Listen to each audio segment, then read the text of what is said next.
لو كان نحكيو على رئيس البرلمان اللي فما لائحة لسحب الثقة منه، فما عديد التحركات داخل البرلمان وإجماع من عديد الأطراف طبعا بخلاف حزامه السياسي أنه سبب ربما في حتى المعركة هذه، وأنه المشيشي بالوكالة. ما نجمش نقول لك المعركة هذه سبب فيها ولا، رئيس البرلمان سبب في تعكير الأجواء في تونس، هذا لا نقاش ولا جدل فيه. رئيس البرلمان مدى تحمله للمسؤولية؟ يتحمل المسؤولية لا بأس بها.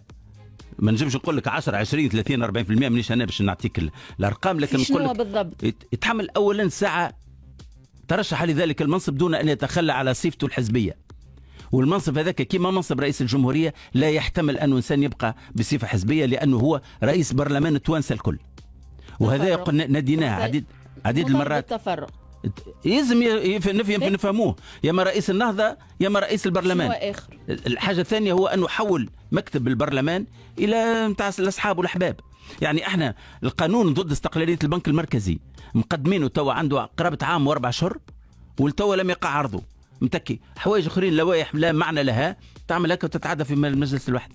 يعني ثم عبث قاعد صاير، ثم استفراد وتوظيف للبرلمان اللي قاعد يصير.